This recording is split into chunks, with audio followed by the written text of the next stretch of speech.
So welcome everyone. Um, it is our pleasure at the Office of Campus Life to welcome the staff from the Small Business Development Center. The Small Business Development Center has won, I don't know how many awards for all the great work that they have done, and they are a true jewel in the Bronx, on our campus. And Dr. Clarence Stanley is someone who's so respected on campus, and I guess in the whole Bronx everywhere. Yeah. Right? So, but I would like to welcome his staff who was so generous to come in and to help present to us. So thank you and welcome. And we really want to encourage the students who are either looking at this video or participating to continue to connect with them. They have great resources and really bright staff. Okay. In the group, my name is Clarence Stanley. We're doing this virtually, and looks like we're going to be virtual for a while, but it's working. But this is kind of an important event on how to start your own business. I've got my two certified business advisors on, Erica Rosario and Jacqueline Rosario, and also with us is our guest Sylvia Rivera, who's our regional person for the Small Business Administration. And just to, I guess you probably know a little bit about what we do. We're on the campus right in Common Hall when we do get back. Hopefully this virus will come to some kind of conclusion. There's some hopes out there, and we would like to be back seeing clients face to face. But right now we're doing things virtual, and the virtual is working. And if anyone wants to start a business, we're going to go through that right now. And I just want Sylvia to say hello and from the Small Business Administration, and welcome from Sylvia Rivera from the SBA. Thank you, everyone. It's good to be here with you. And sharing the knowledge is what we do best. And it's here for you, your tax dollars at work. We're more than happy to help. Thank you for letting me join. Well, thank you, Erica, any answers? I'm here. Jacqueline, my two stars, and Erica is for this year is the #1 council, has the highest impact in New York City, 5 boroughs of all the centers throughout New York, and I'm so proud to have on our team. This is central anyway, so we're happy about that. You're going to get an award next week. So Erica, congratulations again. So without further ado, I'd like to introduce Jacqueline Mazzaro, our presenter. Thank you. Okay, so good afternoon, everyone, and thank you for the invitation. So how do we start your own business, basically? This will be the information that I'm going to present also as well with Erica and some help from Clarence. If you have any questions at the process of the presentation, just let us know, raise your hand, and then we can answer the questions as we go, okay? Okay. So the 10 steps to starting a business. We could go to personal assessments, write your business plans, get business assistance and training, choose a business location, finance your business, determine the legal structure of your business, register a business name, get a tax identification number, register for state and local taxes, obtain business licenses and permits, and understand employer responsibilities. So this is basically what we focus a lot on when we do the one-on-one counseling. This will be the first 10 steps that a business owner should know in order to start the business. Because if we start the business jumping ahead of the steps, then we can have issues where we develop the business. Okay. The advantages of being the business owner. You get to be your own boss. I guess everybody likes that. Hard work and long hours directly benefit yourself. A new venture is exciting. Earning and growth potentials are far less limited. Running a business will provide endless variety, challenge, and opportunities to learn. So basically what we recommend is a personal assessment. So we will be sending this presentation to everybody here at the meeting, and then you can go here at this link, and then you will have the personal assessment. Basically, the personal assessment is just questions about yourself. Like we have here, are you a self-starter? How well do you get along with different personalities? How good are you at making decisions? Do you have the physical and emotional stamina to run a business? How well do you plan and organize? How well the business affect your family? At the end of this assessment, you will get an answer of all the questions, and basically they will give you an average, let's say, to see if you are qualified to open a business or not. But this wouldn't depend if you had to open a business. Basically, if you want it, then go ahead and proceed with the process. So, writing your business plan. For the business plan consists of 5 important parts of the business plan. First, we have the introduction, marketing, financial management, operations, and concluding statements. So in this presentation, I'm going to cover the 5 different parts of the business plan. And like I said, we can cover a little more in details if you have any questions as well. Business plan introduction. Basically, you are the one that knows how your business is going to run. In the business plan introduction, you will have to describe the business as much as detail as you can, because we will be presenting this business plan to a lender or to an investor for your business. Discuss ownership of the business and its legal structure. List the skills and experience you bring to the business. Discuss the advantages you and your business have over competitors. Marketing. Discuss the products and services your company will offer. Identify customers' demand for your products and services. Identify your market, its size and its location. Explain how your products and services will be advertised and marketed. Explain your pricing strategies. So now, because of the pandemic, we see that everything is online, basically. So we will have to promote our business on social media platforms. But we don't want to bombard our clients with a lot of information every day. So we can do set up a schedule of the marketing that we're going to provide from our business and just send it day to day, but without sending a lot of information to the clients.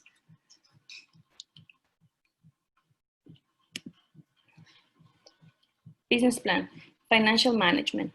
Explain your source and the amount of initial equity capital. Develop a monthly operating budget for the first year. Develop an expected return on investments monthly cash flow for the first year. Provide projected income statements and balance sheets for a 2-year period. So basically this means is when we have to start the business, we have to come up with a financial plan, because we don't want to start the business with not enough money to take the business to the next level. If we have a budget of, let's say, $10,000, then we have to make the arrangements for all the expenses to fit on that amount of money that we have. And taking into consideration that we have to keep some money for ourselves in case that we have an emergency, let's say.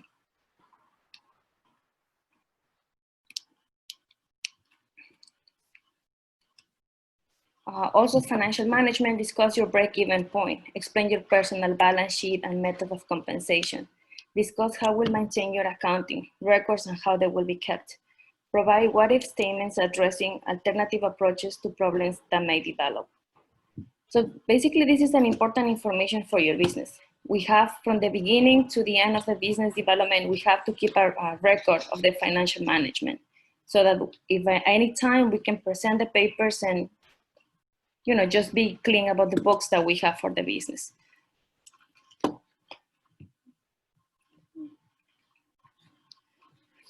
Oops, sorry. Business plan, the last part, operation. Explain how the business will be managed day to day. Discuss hiring personnel procedures. Discuss insurance, lease, or rent agreements. Account for the equipment necessary to produce your goods and services. Account for production and delivery of products and services. And the last part of the business plan will be concluding a statement. Summarize your business goals and objectives. Express your commitment to the success of your business. At SBA website, we can find writing a business plan. Also, who can help us. The business plan is a flexible document and it should change as your business grows. So every time we have a new development of your business, we have to change the business plan so that it's more up to date.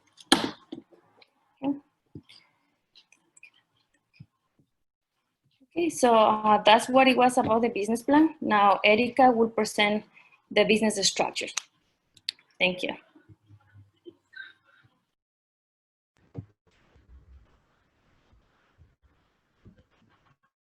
Okay, thank you. Thank you, Jackie. So like we mentioned, so like Jackie said before, the business plan is the story of your business. How do you want your business to work? Where do you want your business to be and to go?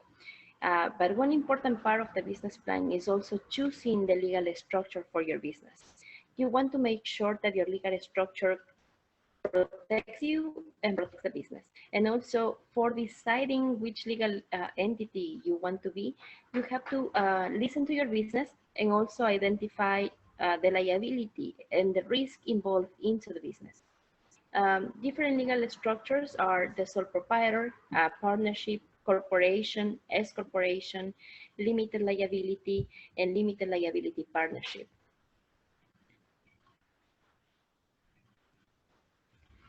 What are the advantages of the sole proprietor?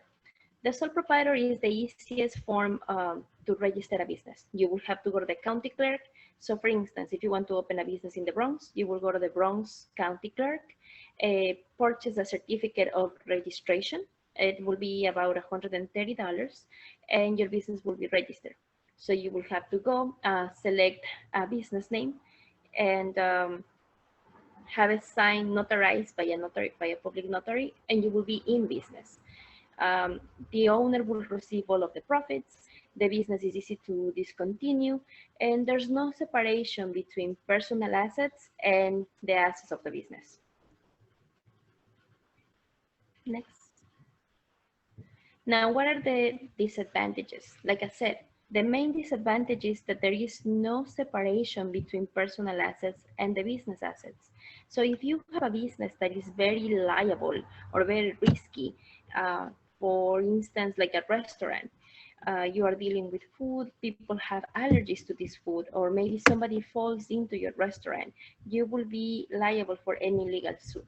There will be no separation. That means all of your assets will have to be used to cover these demands. In addition to that, when the owner of the business dies, the business will automatically terminate. Next. What are the advantages of the partnership? The partnership, you should register a partnership when you have two or more members into the business. So it's easy to organize and register. There is a greater financial strength. The business entity not taxed federally. Partners report their share of profits on their individual tax returns. However, when you register a partnership or a general partnership, it is important that you speak to an attorney. Why? Because you want to make sure that all the parts in the business are protected. So the attorney will write an agreement between all of the partners, stating that nobody will be able to make any decisions without consulting with the other ones first. Next. Now, what are the disadvantages? The disadvantages are that there's unlimited liability for partners. Authority for decisions is divided. There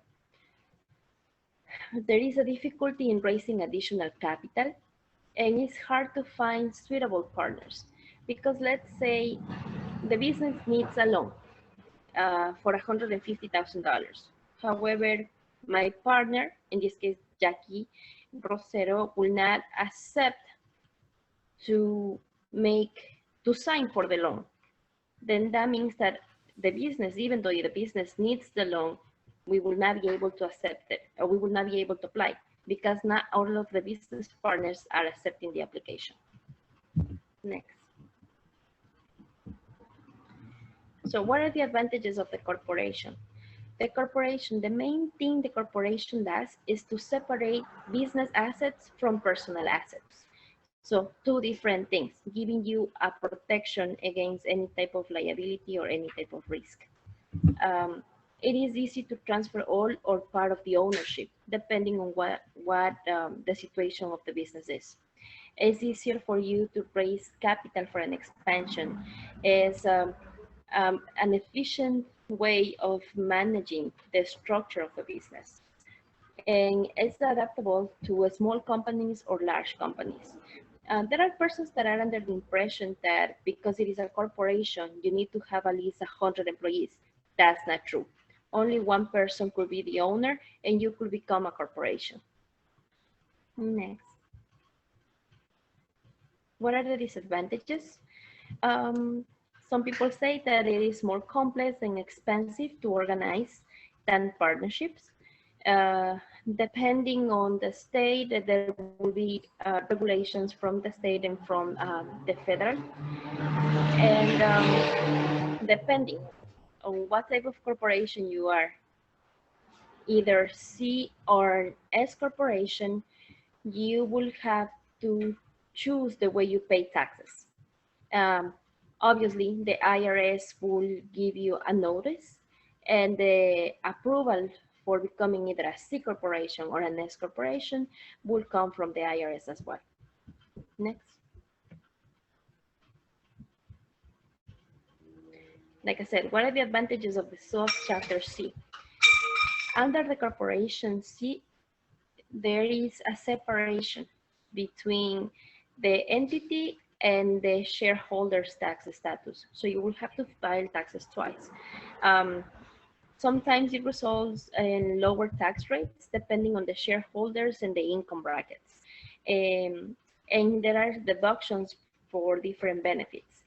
The suggestion in this case is always to speak to an accountant. When you want to open a business, you have to form your team. Your team will be made of an accountant, an attorney, and a business advisor. The accountant will be able to tell you exactly where your business is falling depending on the amount of money that they are making.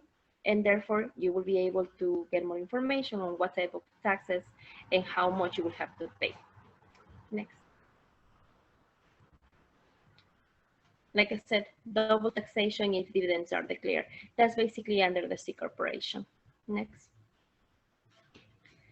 Under the S corporation, there's no corporate federal income tax. Basically, the owners of the business, even if it is one or if it is two or more, will separate the, the expenses and revenues of the business will transfer automatically to the personal taxation of the owners, even if it's one or two or more. Next. The ownership, a disadvantage of the S corporation will be that the ownership is limited to only 100 stockholders.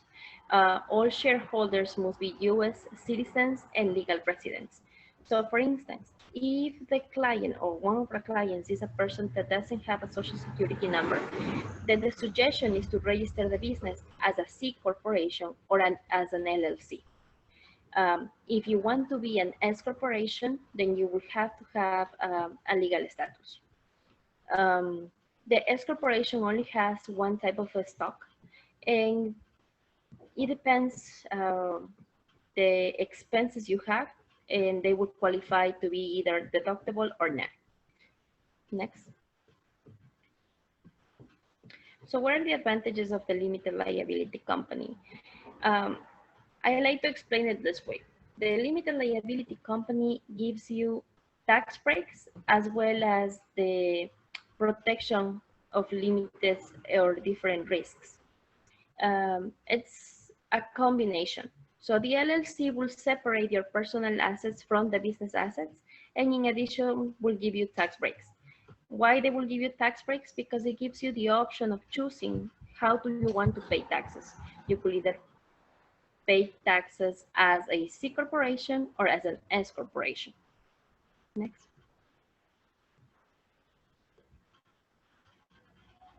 What are the disadvantages of the limited liability company? The main disadvantage of the LLC is that there's a maximum of 30 years. Every time you want to make a change to the bylaws of the company, you will have to let the Department of State know. You will have to keep making amendments to the company. So for instance, if I register my business and I want to bring another person on board, I want to bring another member into my LLC, I will have to file an adjustment and send it to the Department of State so that they could change it on their records and approve my change. Next.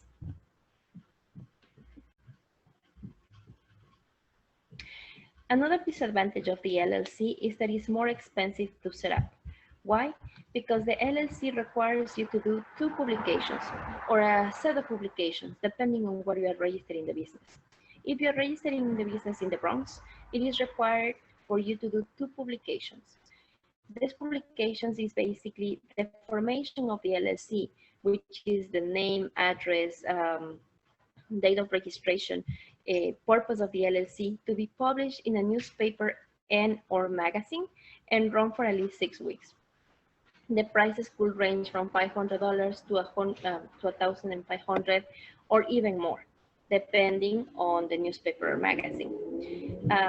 Why is this so expensive? Because the state will need you to do these publications in specific places. You will obtain a list of these places from the county clerk in the Bronx. So you will have to call the county clerk and ask them for a list of places to do the publications for the LLC. Next. So here you have an information on the county clerk office, depending on where you are. If you are in Brooklyn, Bronx, Manhattan, Queens, and Staten Island. Next.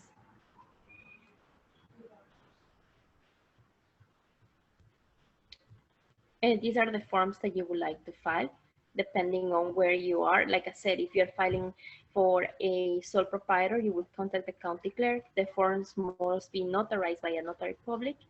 And it's always recommended for you to have a business plan before going into business so that you know exactly what you're going to do. Next.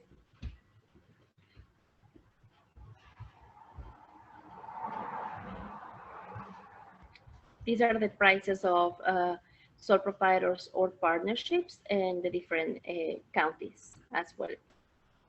Next.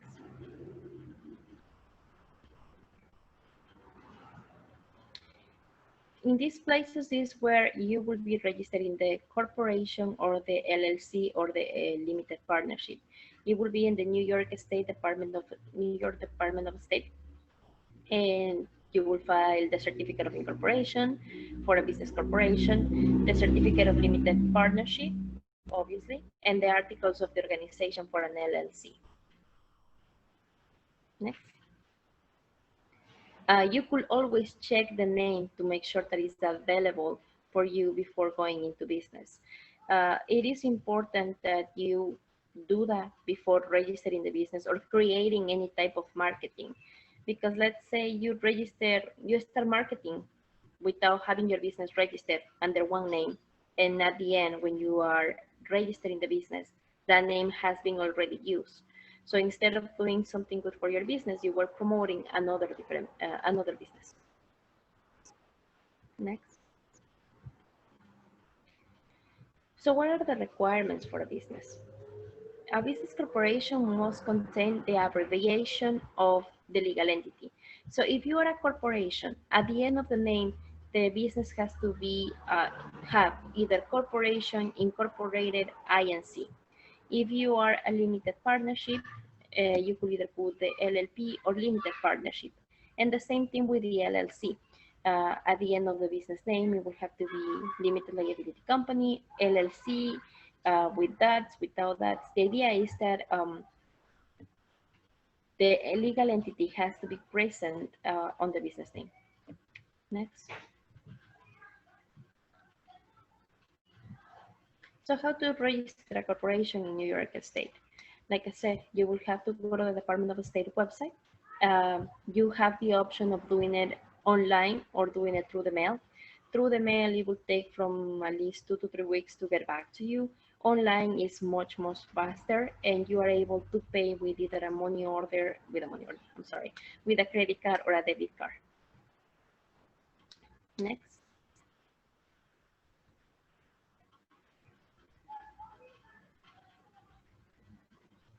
What are the requirements? The requirements is that you pay the fee. The fee is about $125 for the corporation And like I said, you will have to pay directly to the Department of State.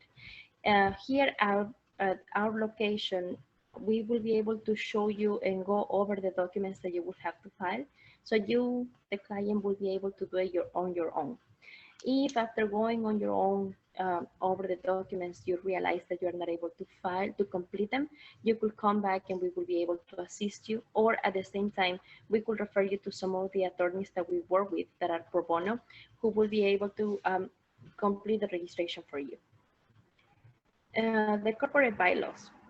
Once the certificate of incorporation is issued, corporate bylaws should be prepared. These corporate kits can be purchased from an incorporated service. So for instance, if you register a corporation, once you get the certificate of incorporation back from the Department of State, you could just go to Staples and Staples will print the bylaw for you. The bylaw of the company is basically a binder with information on the company where you will have to keep a record of all of the meetings, transactions, and any decision you make into the company. The idea is that at some point in the future, you will need it.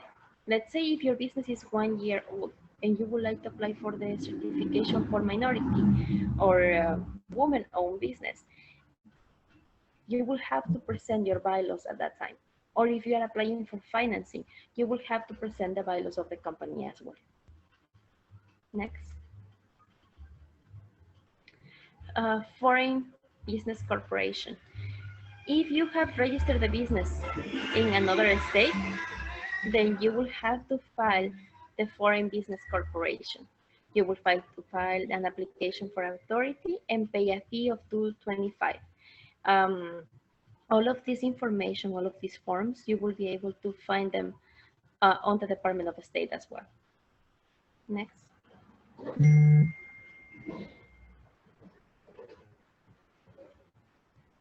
So we have the prices of the things, of the different documents involved.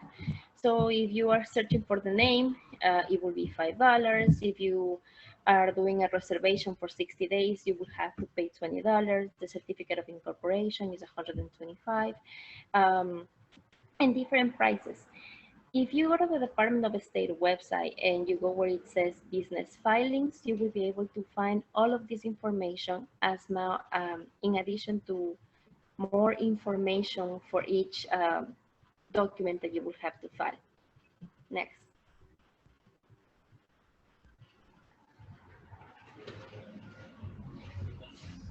Like I said, so the documents that you must be adopted. If you're doing the business corporation, you need the bylaws of the company.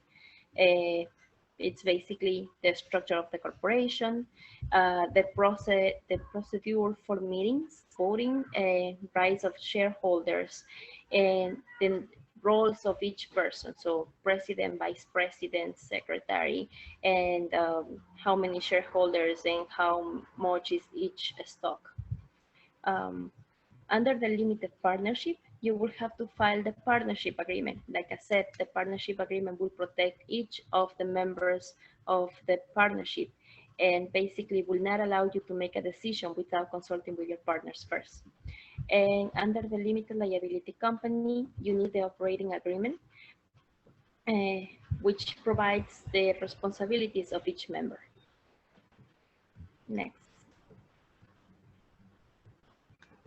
Like I mentioned before, the LLC has a requirement, which is the publication. You need to do 2 publications, or depending on where you register the business, it could vary from 1 to 2. In some parts of New York State, these publications are less expensive, but you should register your business depending on where the business is going to be operating. Next.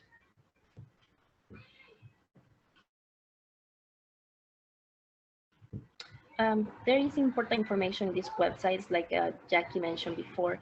We are going to be sending this presentation out so you guys will go over the links.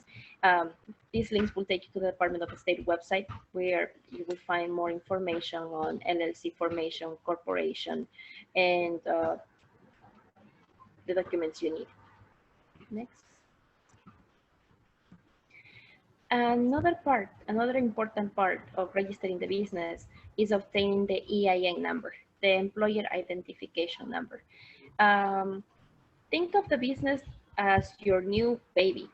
The baby has a name, but the baby needs a social security number. The EIN number becomes the social security number of your business. This business is your identification. So whenever you're going to open a bank account in the name of the business, you will have to show the EIN number.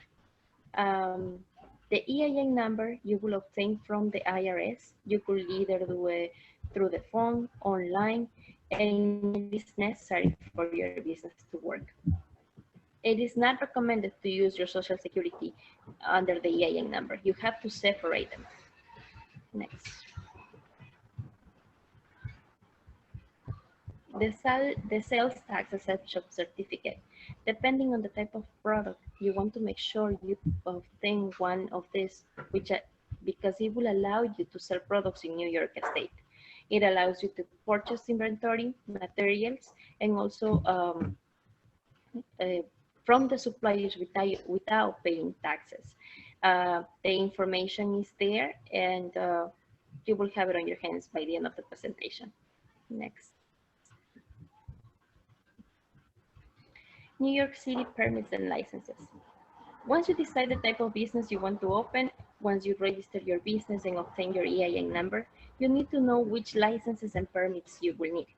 If you are opening a restaurant, you need the food and handling license. You need occupancy license. You want to make sure that ventilation systems are working properly, that the temperature on the fridge and your products are well maintained so that you could sell.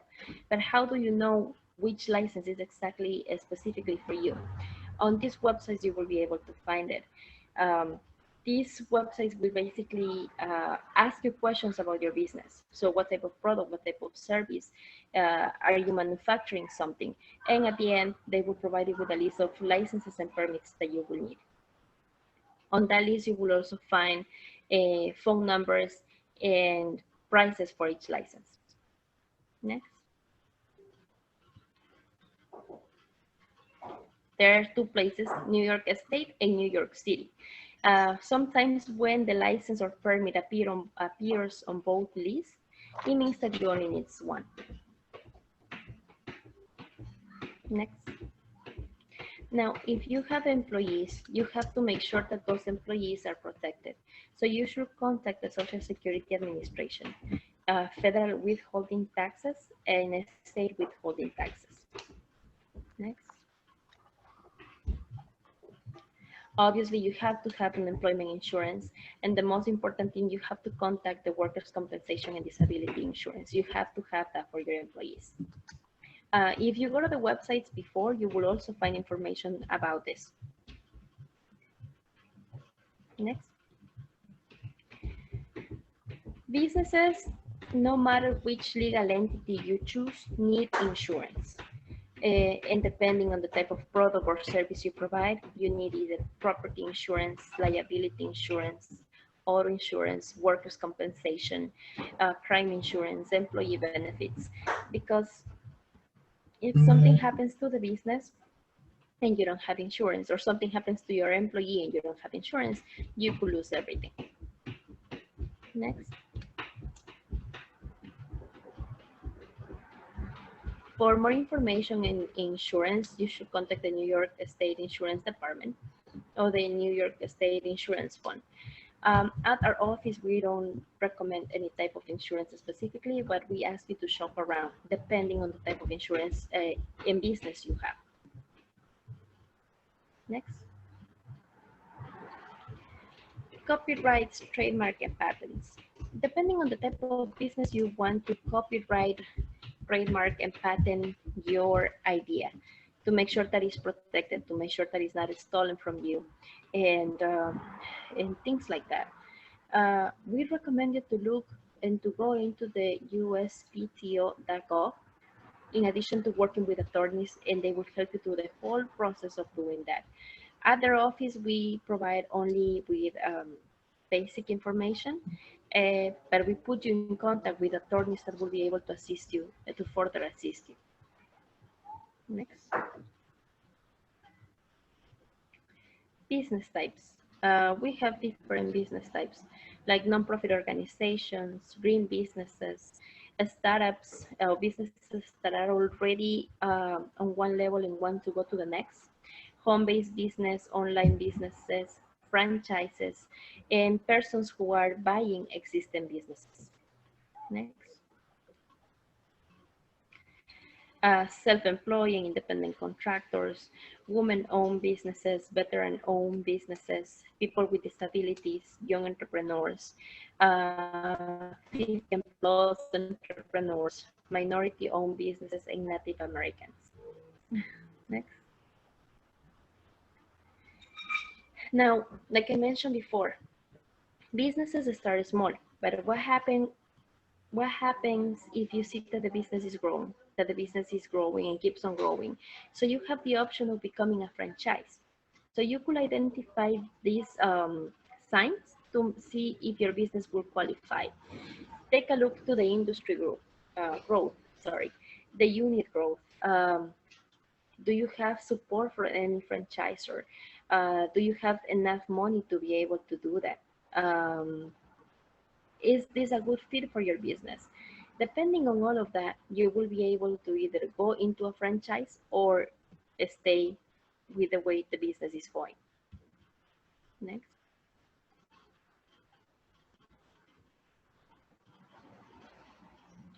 The Federal Trade Commission will be able to assist you in deciding if whether or not the business should go into a franchise. This is a resource that will provide assistance to franchises by evaluating the business and deciding whether or not it will be a good idea. Next. But also, in addition to having their assistance, you have to do your own investigative work and access to see if a franchise opportunity will be a good thing for you. You will have to create a disclosure document. The disclosure document, it's basically all the contacts and references that have been provided for your business. You want to make sure that you interview with different owners of franchises to see what was their experience, how was the process, and see if this is something that will be good for you and for your business. What about the money? What are your estimated or your potential earnings? Are these going to be enough? Do you think your business could do it? Is your business able to hold the change? Because one thing is that your business is doing good right now, and another one is that in the future, when franchising, your business is going to be able to hold the change. You want to make sure that you check out success stories. Speak to different franchisors. See how was the process, like I said, and how long did it take them to get back all of the money that they invested into this change. Next. You have to compare the opportunities, and also more important, don't give in to sales pressure. Sometimes when you see that the business is growing, you feel the need of selling it, but you are not sure. So wait, take your time, do your work, investigate, and depending on that, then you go ahead and sell. Of course, you have to create a sales pitch. You don't want to go in there without knowing what to say and what to do. Next. Most of the businesses that we see at our office are home-based business. What does this mean? This means that the service is able to be provided from your home. It is a small office. You will be able to do the work from there. But that doesn't mean that you could do whatever you want. So it means that you have to maintain a discipline and a control and a division. Let's say from my living room, from the 100% of my living room, 20% is dedicated for my office space. On that 20%, I have a desk, I have a computer, I have a phone line, and I have all of the things that I need to execute my business. I have paper, I have everything. At the moment that I'm gonna file my taxes, I separate my expenses from the rest of my house. I know that 20% of my apartment is being used for my office. So that means that 20% of those expenses means business, not personal. Next.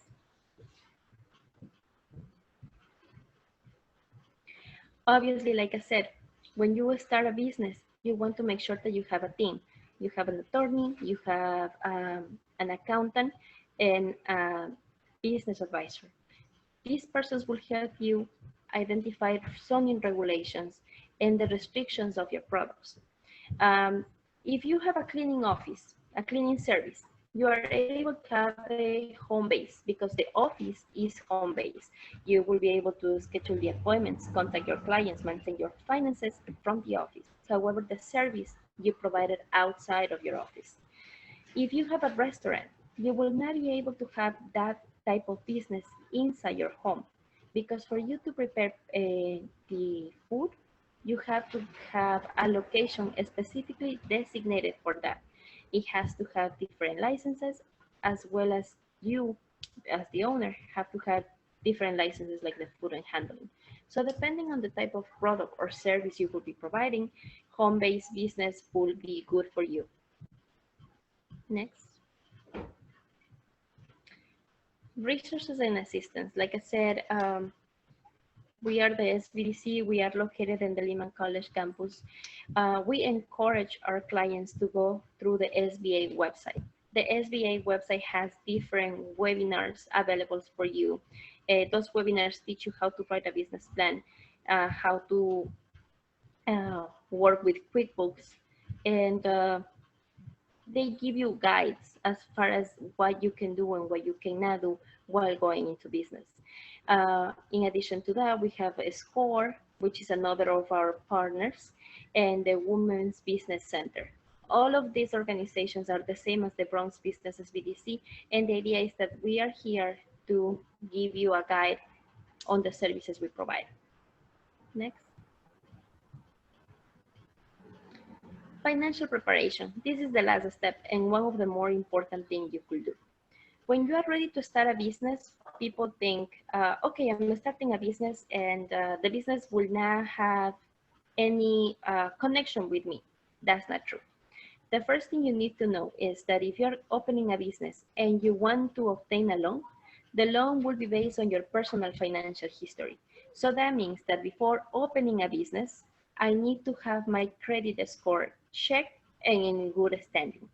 If I have debt on things like that, you want to make sure that you create payment plans, that you fix those things on your credit so that when you are ready to open the loan, the business, you don't have any problem.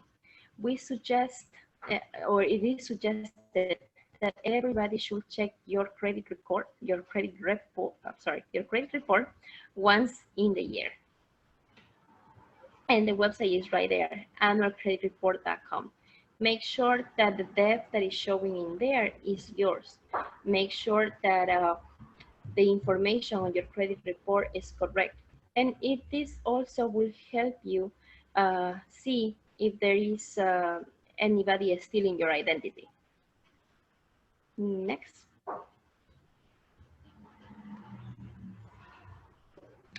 Thank you. I know we have some questions. Clarence, would you be able to help me answering the questions? Thank you. Much. I see in the chat there's one question, but we can talk about a lot of things. This is a lot, guys, and I want to thank you, Eric, and good job, silent clap. There's a lot to start a business, and trying to absorb all this. I just don't go crazy trying to figure all this out. There's a lot involved here. And when we talk about whether you want to be an LLC or a corporation, there's a lot of discussion on that. What are the tax advantages of starting a corporation? And whether you want to start a franchise. We at the SBDC, we can help you if you want to start a franchise. We can do Subway, Papa John, Golden Crust. McDonald's is kind of expensive, but right now things are changing a lot. And so to try and stay on top of what you want to do, home-based businesses, well, guess what? Everyone's working from home right now. We just got a contract with New York State, Empire State rather, to try and show folks how to do business via e-commerce. There is a lot going on. One question in the chat that came in is, how do you advise on trying to buy, how to buy stock? I know with the stock market hitting new highs every day, everyone's tempted to say, hey, I need to buy some stock.